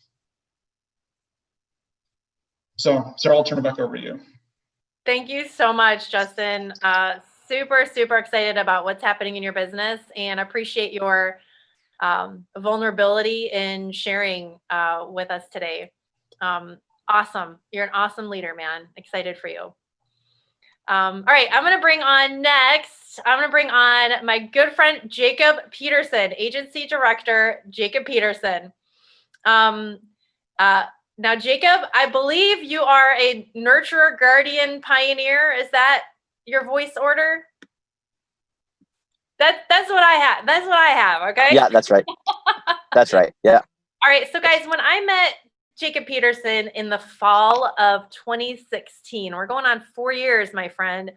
Jacob was very skeptical about Symmetry, and yet very hopeful. Okay. Because he had come here from a previous company that had honestly been abusive and hurtful. And he was very jaded. But yet he was hopeful because of what this industry has meant for him and his family. Okay. There's not a lot of industries you can work in, not a lot of careers you can choose where you can make your family your #1 priority and still make an awesome income and grow leadership and develop and all of that. So when you came here, I know you felt like this was too good to be true. But I am appreciative of the fact that you and I had a lot of chemistry right from the very start. And we were able to talk really easily with each other on a deep level. And within your first 3 months of being here, you attended your first conference at Symmetry, and you had brought 14 people with you. So that's how quickly your belief grew in the system. And you were an agency owner within 6 months, I think it was. Yeah, 6 months. And then back in 2018, you broke out one of your agency owners, Phil Robertson, who we'll hear from next. But I think also one of the best parts of your story is that after decades, honestly, in this industry, after spending 4 amazing years with Symmetry, to be awarded an equity appreciation grant is pretty stinking awesome. So, Jacob, congratulations. We'd love to hear from you. Awesome. Hey, thank you so much. So, and you're right. I have thought a lot about my journey here. And so often people are so concerned about the destination that they forget to find joy in the journey. And I've seen some amazing things that people, when they come here, they don't realize just how good we have it. In fact, if anybody ever leaves thinking the grass is greener somewhere else, maybe because they've never seen it anywhere else, they come running back with their tail between their legs, because this opportunity is unlike anything. And I've seen a lot of opportunities, and especially in this industry. And so today I thought, what does my journey look like? How have I found joy in this journey? How have I found growth in this journey? and what could I share that might be encouraging to people who feel maybe they're going through some pretty rough stuff, and how can they ever overcome, and how can they ever achieve the goals that they want to achieve, and reach the levels of leadership and impact and influence that they've always dreamed. So I want to talk about how it's not just who we communicate with and who we surround ourselves with. You know, you're the average financially, mentally, emotionally of the people with whom you associate with the most, the five people you associate with the most. But it's not just that. It's also about how we communicate with ourselves and the story we tell ourselves. So many people know my story leading up to Symmetry. I have a degree in biology. I had my applications in for graduate school. I was going to become a doctor, had my whole life all planned out. I wanted to help people, make a difference, be proud of what I did, and make some big money. But people also know that I had a sick child who, after 6 years of struggle and moving countries to Canada and just having my life uprooted, she ended up passing away, and we ended up losing our home, and we ended up having hundreds of thousands of dollars of debt. I've told this story before, and how it led me to Symmetry, with a few stepping stones in between. What a lot of people don't know about is my journey since Symmetry, and maybe in another instance I'll give you more details and more information, but it hasn't been roses and sunshine and puppy dog tails. It's been a struggle. I have had great successes and great failures. I've had lots of trials. You know, I when I did come, like Sarah mentioned, Sarah, I rose quick. I had steady progress. I had a great team, lots of writers, lots of premiums submitted and issued. I even promoted 2 strong agency owners within my first year and a half or so. You know, I always seem to be at the top of the leaderboards, and I'm very competitive, and you know, I just thought, you know, I made it. I'm well on my way to just being awesome. And then life said, you know, it's time to take you down a peg and help you realize that there is no quota to trial. There is no quota to how much you have to overcome to not just be successful, but to maintain success. So, and I won't go into too much detail, but you know, I actually lost one of my agency owners, and I had some domino effect type of things happen where I lost a lot of writing agents, and I lost a lot of APV, and had a lot of chargebacks. That's just ebb and flow of the business, and stuff happens. But what affected my business the most was not that. What affected my business the most was the story I was telling myself, the loss of confidence, the loss of self-esteem, and feeling like maybe I wasn't worthy of the success I wanted or had achieved up to that point. And it made me realize that most people are either right in the middle of a trial, just coming out of a trial, or just going into a trial. There doesn't really seem to be much non-trial times in our lives. And when, you know, in Go for No, it talks about one of the biggest mistakes people make is they think if they're running away from trial and running away from conflict and difficulty and failure, that they're running towards success.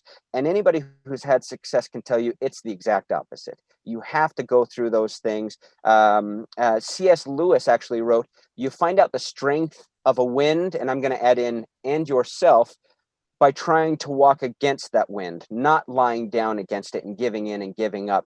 A man or a woman who gives into trials after 5 minutes simply just does not know what it would have been like an hour later. And I'll add to that, we grow through trial. We become, we're not just human beings, we're human becomings. As cheesy as that may sound. And so many people have had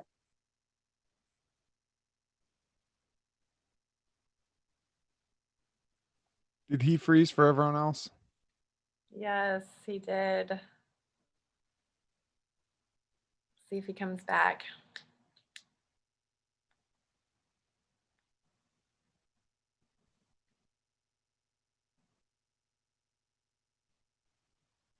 Oh, are you back, Jacob? You're back. I might be back. Am I back? You're back. Yes. You're still all there. It was so good, Jacob. Hey, You great. just had us hanging on your every word. You were just To be finishing up with continued. the C.S. Lewis quote. Good. Okay. So, thank you for letting me know. So, what I wanted to share and kind of with is so many people have had an amazing life-changing success uh, whose situations and their obstacles and their conflicts and their trials were probably just as dire or more dire and scary and tight and overwhelming as yours. Lesson one in business, like I said, is it really doesn't matter. There is no quota. It doesn't matter what resources you have. It matters how resourceful you are, how MacGyver-like you can be. There's always somebody failing where you found a way to succeed, and there's always someone succeeding where you are failing. And the thing is, you get to write your story. You ought to make it worth telling and reading and watching and listening to. Make it a story of courage and nobility and overcoming of obstacles and trials. Make it inspiring. The stories about people giving in and giving up, those are a dime a dozen. And most of those people didn't fail because of their trials. They failed because of their inability to overcome this, the story that they're telling themselves.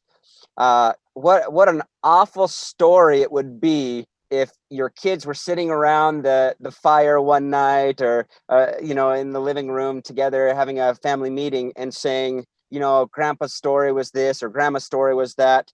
And thus the hero of the story gave in and gave up and was defeated and thusly perished. People want to hear exciting things. They want to hear that people can overcome difficult things, because the reality is every single person on this call, every single person in this business is going through something, and it might feel overwhelming. And the question is, what are you telling yourself? Don't go it alone. When we talk about this communication, you don't have to lift that unbearable weight alone. Imagine what 10 people by your side could do to lift that weight. 100 people, 1,000 people. It's not that the weight itself changes. It's just that your ability to lift it has changed it, because you're not going alone. And you don't have to go on this to go it alone. It's going to be more difficult uphill battle, just like Casey was talking about. A bunch of smaller brains, smaller muscles, smaller ability combined with a group, combined with people like-minded who are going down the same journey, the same path together, can accomplish unbelievable things. So I'll close with this. Some of the best ideas are ignored and wasted. Some of the most wonderful opportunities are missed and overlooked. Some of the greatest potential is squandered, and brightest businesses and personal relationships are doused. Some of the most exciting prospects are lost or forgotten.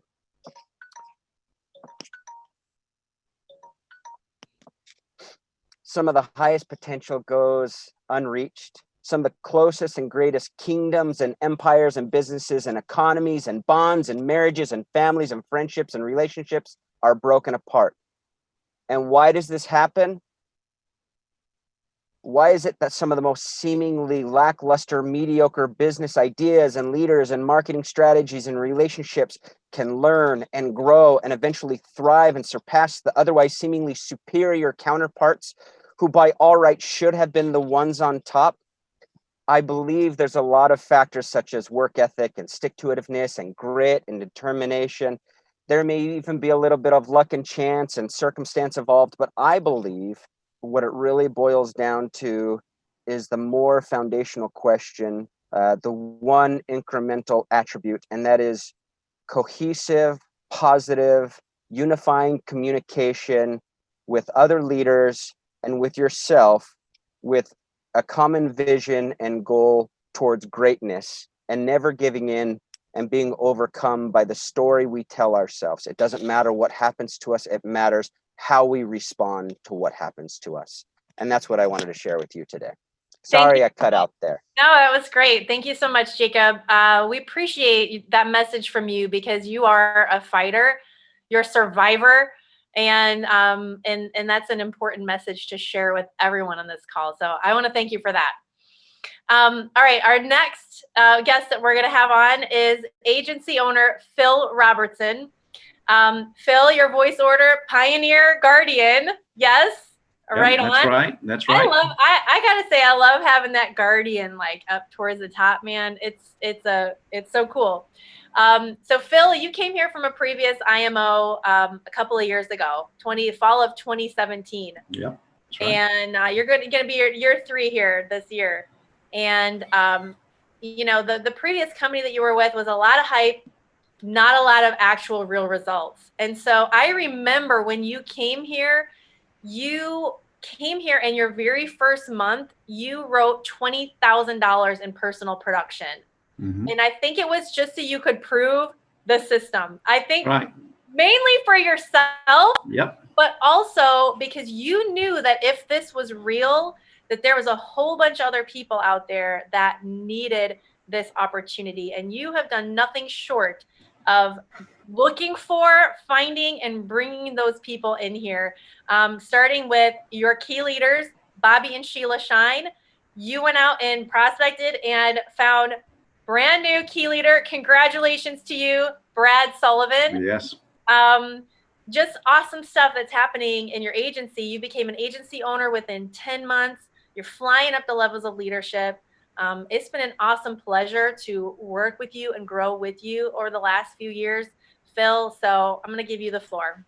Thank you so much, Sarah. It is quite an honor and a joy. Again, Phil Robertson, agency owner, direct to Jacob Peterson, of course, a part of the Mike and Sarah Pappas hierarchy, and just excited to be able to share in this call and just what a privilege it is to be a part of a system that Brian and Brandon and Casey have developed and done so well. It's just, it's amazing. And as you said, I wasn't new to the industry, and we're going to talk a little bit about communication and clarity and so forth, but I don't know any better story to communicate than my own, because I don't know anybody's better as far as, I don't know the better story.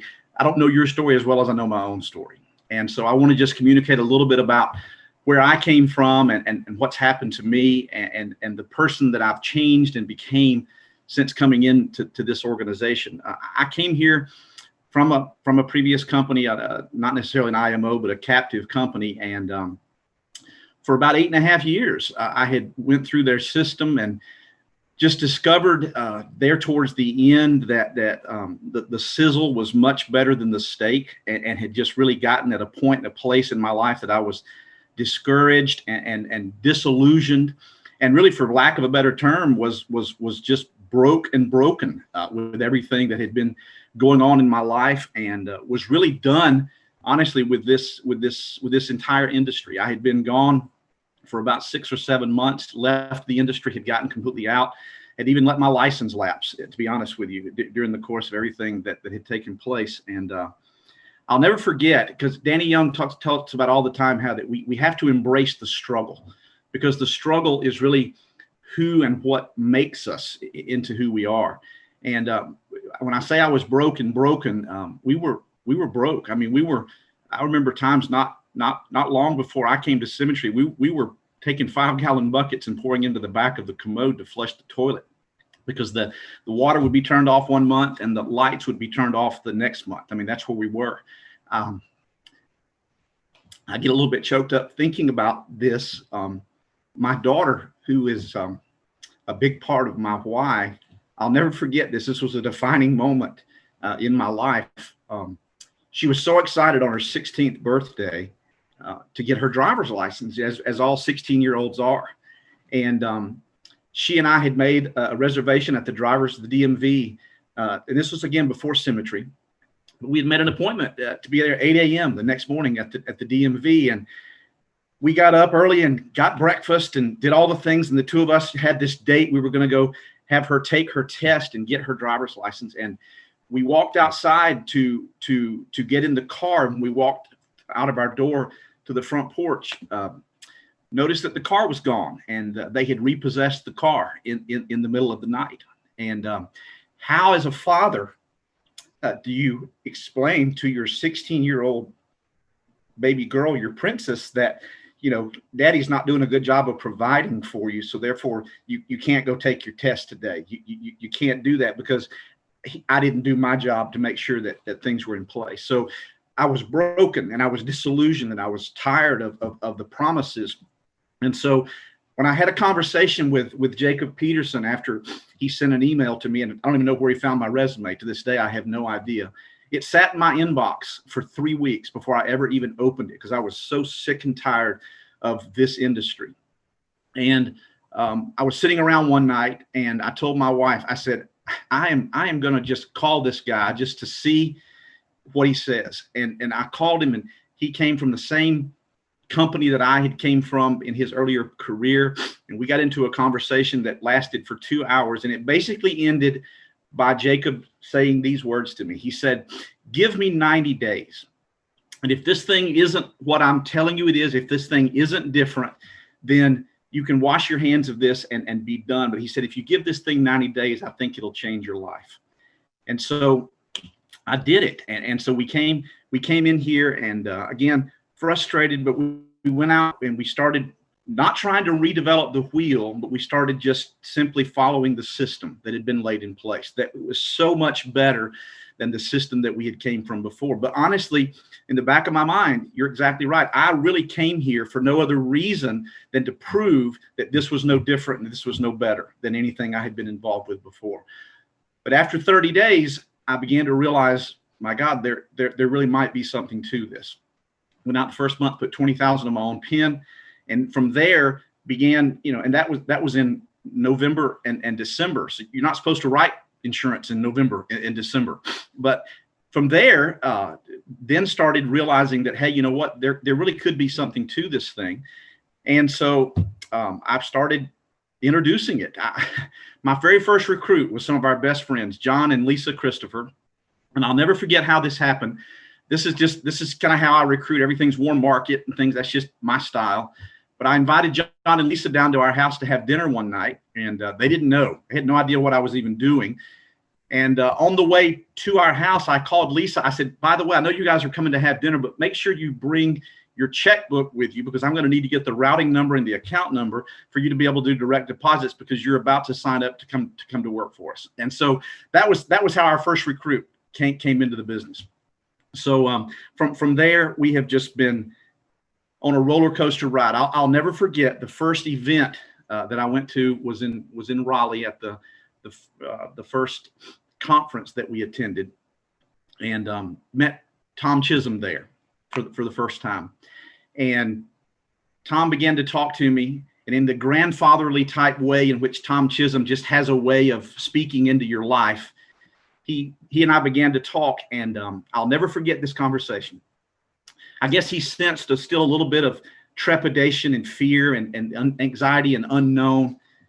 And this is what he said to me. He said, Phil, he said, if there's one thing I can tell you about Symmetry, he said, you have found a safe place. He said, now go and build and know that these guys who have developed this thing, they have your back. They're not out to take advantage of you. They're not out to do you wrong. What they say they're going to do, they're going to do. And I'm here to say, in my 2.5 years that I've been here, everything this company has done has been for the betterment of every single one of us who were involved in this organization. And Tom Chisholm was right. It's a safe place. So from there, we've attracted people like Tommy Lewis, who came in here with no industry experience and crazy guy, but doing $25,000 a month on a continuous basis. Brad Sullivan, been here less than 90 days, got key leader promotion this month and is building in a great organization. Already has over 15 licensed people on his team in less than 90 days. Scotty Wood, who just got his insurance license the first day of May over in a little podunk town in Alabama and writes $30,000 worth of submitted premium his very first month in the insurance business. And so many more stories. And I hate to even get into the names because there's so many on our team. But I just want to stress a little bit about the importance of, we count it as a foundation of our business when we talk about how the relationships matter and people come first. I love our system. And I love the Symmetry system and what it has to offer. But here's the thing I want everybody to understand about the system. The system cannot take the place of the relationship. If we don't develop relationships and clearly communicate who we are, there's an old adage and an old saying, being a former pastor, I kind of get this. The old adage is, people don't care how much you know until they know how much you care. And that is so very important here. Recruiting is hard work. It's much easier just to go out and sell insurance. But when you start recruiting and building, it takes a lot of effort. It takes a lot of hard work because you're dealing with people. And that's why you must develop relationships. These are the people that I have chosen to ride and die with. These are the people that are going to be in my life, hopefully for the next 30 years that God grants me breath to still be here and be a part of the things that are going on. And I'm privileged to be a part of that. So relationships are so vitally important. And it's how we've chosen to build our business, based upon a system, but yet based upon those relationships and clearly communicating. I learned a long time ago in this business, and it's really been developed and honed here. It's not about me trying to find people and me helping to instill within them what I want for them. I've started asking the question, what do you want for yourself? And then I develop a plan to help get what they're looking for, because then there's buy-in upon their part. And that's part of that. That's part of that communication that goes on with there. So guys, in wrapping up, I'm honored to be here. I'm honored to be a part of this system. Looking forward to the great things that this company has to offer in the future. It has transformed our lives. We're not the same people that we were financially. We're not the same people that we were between the spaces of our ears. And we're beginning now to get to that place in our life where we're not just we're not the mentee anymore. We're becoming to a place where we're kind of the mentor in people's lives. And I love that transition from there. So I kind of end everything by saying this. My daughter is a huge fan of the show Grey's Anatomy. And one of the guys on there, the show, Derek Shepard, he always had a little saying. He said, it's a great day to save lives. And I kind of changed that and adapted that a little bit. It's kind of how I end everything that we talk about with our team. And that little simple saying is simply this. It's a great day to change someone's life. So why not begin with your own? Thank you so much, Sarah. God bless you. Thanks for the opportunity. Thank you so much, Phil. That was awesome.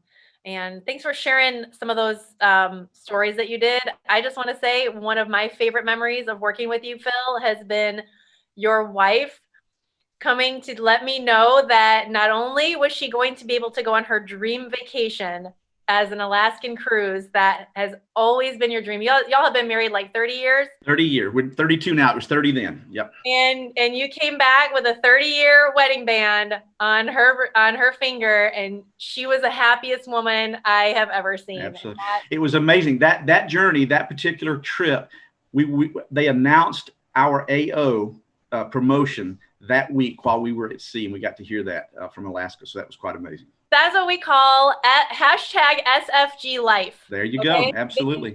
This is why we are so grateful as to how our lives can change. So thank you, Phil. I want to close out with our last agency owner, who is very near and dear to my heart. Beth Maddox actually turned in her contract to Symmetry the same day that I did, November 16th, 2013. And her goal was to work this on a part-time basis to maybe get her out of the business. She actually had a brick and mortar business that she was running. I don't think she ever had any intentions to develop leadership, to grow as an agency owner when she started, but she has become such a keen student of this business and this industry. She probably she probably knows more about this industry in her little finger than 10 people on this call. And it's been really fun to see you work with you, Beth, and see you grow from part-time to full-time to agency owner to now a leader of leaders, developing leaders. You've got a key leader who's on the verge of making an AO run, Steve Barnett. You've got several team leaders in the works. You also are the recipients of an equity appreciation grant from 2019. We are so proud of you, Beth Maddox. So I want to let you have the floor, my friend. Thank you, Sarah. Yeah, I'm really appreciative and grateful to be on the call and to just be with all of you. And there's been what I love is hearing everyone share what they're sharing today and all of the connected aspects and perspectives and stories that we all have together. And so for me, again, Beth Maddox, I'm in Franklin, Tennessee, direct to Sarah and Mike. And I wanted to just share real briefly on, for me, crucial clarity. Like, there are some things that are just crucial. And I've learned some hard lessons and still learning those. I think Jacob said there's not a quota on that. So, well, that kind of sucks, but okay. It's okay. That's part of the journey. The tool we saw this week, the wall of self-preservation, has been really huge in part of my story and part of my journey. And I don't know if anyone can relate to what I'm going to say, and that be that I'm not where I want to be or where I thought I'd be by now. You know, I think that I may not be alone in that, but I won't speak for everyone. Working with Giant has been really pivotal the last couple of years for me to actually be given tools and techniques to gain traction, and more so to be working one-on-one with Giant coaches to really dig in and help clear some of the clutter as we're working through these things. So that's where the discipline I have found, the discipline for the deep work, really has been and has driven me to be able to have not only the vast importance that it is, but it's where it's had the most impact. I want to just share a little brief story. I'm going to keep this pretty short.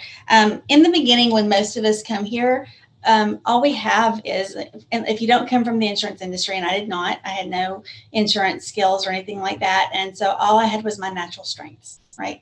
That's what I had. And I loved people and I loved connecting. And that was just the fun part for me. It was, I can remember with Sarah, I would only work final expense lead because I'm like, I love old people. I want to go sit in old people's houses. So I didn't even work mortgage protection in the very beginning. I quickly got over that, but it was fun. I loved people, and that took me far. I was part-time the first year, and then the second year where I went full-time, I became an agency owner, and I did that 100% warm market, never placed an ad, really connected and just built everything from a strength of mine. And everything else was still kind of, I didn't know what I didn't know. And then gears started to shift, right? So two of the major thieves of success are inconsistency and distraction. Inconsistency was certainly something that I struggled with and I got a grip on, and we all know where the struggles lie with that. But distraction for me became a very insidious path. It became something that actually, in my pursuit of career strength and growing a business and being on that intentional path of personal development, actually took me out like buckshot. I started just to go everywhere. Like, who do I need to be? What do I need to change? And I read this quote that says, working towards being an outward mindset leader, and this isn't the quote yet, our ego must be acknowledged and seen for what it is, because it's obsessed with the desperate pursuit of fixing what's wrong. That's what our ego does for us. It obsesses over fixing what's wrong. So instead, I started to lose focus of strengths, of what I could do well, of where I needed to, what the main thing was. And I started to obsess over fixing what was wrong, and what was wrong changed all the time. It changed, whether I was feeling good, whether I was feeling bad, whether I had been on a leaderboard, not been on a leaderboard, the team was up, the team was down, whatever it was. I was all, on a roller coaster. Timothy Keller says the problem with self-esteem, whether it's high or low, is that every single day you're in court, right? Every single day it's up for judgment, and that will take you out. And it has definitely done its damage. So here's where I want to bring it. What's the fix for that? The fix for that for me recently is doing some deep work with some giant coaches and doing some intentional, studied work alongside a Sherpa, and knowing that I have techniques and tools in the business, and that I need to realize the damage and the cost of not working in my strengths. That going from the 70-30 rule of playing to my strengths and working with things that I'm good at, and switching and getting distracted and busy and pulling myself into those other areas where that's the majority of my time. When it flipped and the 30% I had left was for the main things, well, 30% was mediocre at best. And so there I am. If I'm growing at all, it's barely at all. And I'm just hanging on. And so where did that leave me? Well, a few minutes ago, it left me in a place to where I said, I forgot who I was. I forgot who I was. And now I remember, right? And it is so easy here to forget who we are, because we're surrounded by who we want to be, by where we want to go, right? And so, sorry, there's work out there. Remembering who we are, remembering who we want to be, and getting clear on that. Finding clarity on who was my best self. When I look back, who was the me that was proud and that was fulfilled, and that I felt useful, and I felt that I could make a difference, and that those types of things. Who was I? Who was I when I honored who I was created to be? Who was that? Because I hadn't probably seen her in a long time. And getting back to that and doing the work that brings us back to who we are, that I believe is where all of the clarity has to come from. Because if we're trying to be clear on a path or a purpose, that can shift, it can change, it can be amorphous even. And so knowing and being clear on who we are, for me, has been, it's really given me an entire different perspective and shift and a place to grow from, to gain traction from in a whole new way. I don't know. I don't know if that connects with anyone else, but being here, it can be intimidating. It can be, again, like I started, like I'm not where I thought I would be. I'm not where I feel like I should be, and all of those things. And that can be challenging and motivating, and it can be hard. And putting in the work. There's nowhere else I'd want to be.